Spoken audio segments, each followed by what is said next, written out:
दोस्तों, आज की क्लास में हम लोग डिस्कस करेंगे इंग्लिश की एक और बहुत इंपॉर्टेंट चीज़ को, that is second form.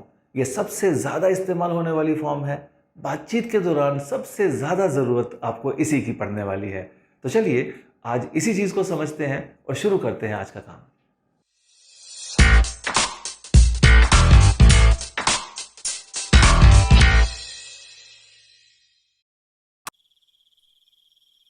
Second form means past in English.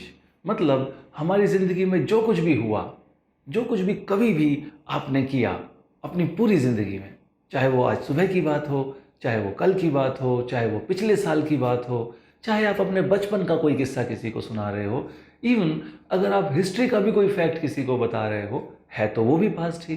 तो चाहे कितनी भी पुरानी बात हो, पास्ट तो पास्ट है। तो इन तमाम बातों को करने के लिए इंग्लिश में सेकंड फॉर्म की आपको ज़रूरत पड़ने वाली है। अब इस सेकंड फॉर्म को सेंटेंस में कैसे यूज़ करना है, सेंटेंस का स्ट्रक्चर क्या होगा, ये बात कुछ एग्जाम्पल्स के साथ समझने की कोशिश करते हैं। इंग्लिश में सेंटेंस मेकिंग का तरीका लगभग हमेशा ही सेम रहने वाला है, चाहे सेंटेंस कैसा भी सुनाई दे। And that is subject, action, object और फिर प्रेपोजिशन लगा लगा कर बाकी तमाम ऑब्जेक्ट्स। अब इस वाले केस में सब्जेक्ट हुआ हमारा वर्कर, एक्शन हुआ वो काम जो इस वर्कर ने किया, ऑब्जेक्ट मतलब ये काम किस चीज़ या किस इंसान के ऊपर किया गया। अब जैसे ही एक्शन की जगह पर उसकी सेकंड फॉर्म बीच में आई, सुनने वाले को एक बिल्कुल क्लियर मीनिंग समझ में आ जाना चाहिए कि इस सब्जेक्ट ने ये वाला काम किया था इस चीज़ या इस इंसान के ऊपर। This is a very simple and basic structure. अब इस स्ट्रक्चर से कुछ प्रैक्टिकल सेंटेंसेस बनाकर देखते हैं।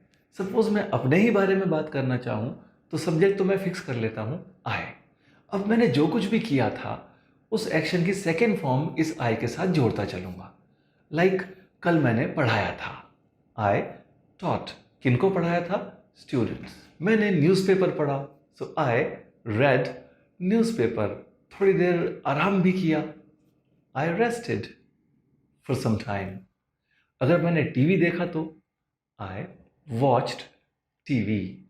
अगर मूवी देखी तो आई वॉच्ड मूवी। कार्टून्स देखे तो आई वॉच्ड कार्टून्स। ऑब्जेक्ट बदलते चलो, सेंटेंस का मीनिंग तो यही रहा ना कि मैंने ये चीज़ें देखी थी। अगर मैंने अपना कंप्यूटर रिपेयर किया, फिर आई रिपेयर्ड माई कंप्यूटर। अगर मैंने विंडोज़ इंस्टॉल की, आई इंस्टॉल्ड विंडोज़। ऐसे ही अगर मैं कहूँ कि आई क्लीन्ड माई रूम। अब जैसे ही ये सेकेंड फॉर्म दिखाई दी, आपको सुनते ही या पढ़ते ही समझ जाना चाहिए कि मैंने ये काम किया था, क्योंकि सेकेंड फॉर्म का मतलब ही पास्ट है। अब अगर मैंने कहा कि आई वॉश्ड माई क्लोथ्स, वॉश्ड सुनकर पता चला कि मैंने कपड़े धोए थे। तो जो कुछ भी आप कहना चाह रहे हैं, अपनी पुरानी कोई भी ज़िंदगी की बात बता रहे हैं, तो बस एक्शन की सेकंड फॉर्म लगा लगा कर ऐसे ही छोटे छोटे सेंटेंसेस से आप तमाम बातें कर सकते हैं। आई नो अब ये सेंटेंस बहुत छोटे हैं, हमने किसी प्रेपोजिशनल ऑब्जेक्ट का जिक्र नहीं किया। सेंटेंसेस को जोड़ने के लिए जो कनेक्टर्स की ज़रूरत पड़ती है, अभी हमने उनका भी जिक्र नहीं किया है। वक्त आने पर वो भी हम डिस्कस करेंगे धीरे धीरे आने वाली वीडियोज़ में। आई होप आज का जो हमारा टॉपिक था सेकंड फॉर्म, वो आपको बिल्कुल क्लियरली समझ में आ गया होगा और अपने पार्टनर्स के साथ ज़िंदगी की तमाम छोटी बड़ी घटनाएं प्रैक्टिस करके धीरे धीरे करके बोलना सीख जाएंगे। आज की क्लास का टाइम ख़त्म हो गया। मैं मिलूंगा अगली क्लास में, फिर कुछ और डिस्कस करेंगे। तब तक के लिए चलता हूँ। Have a good time, bye bye.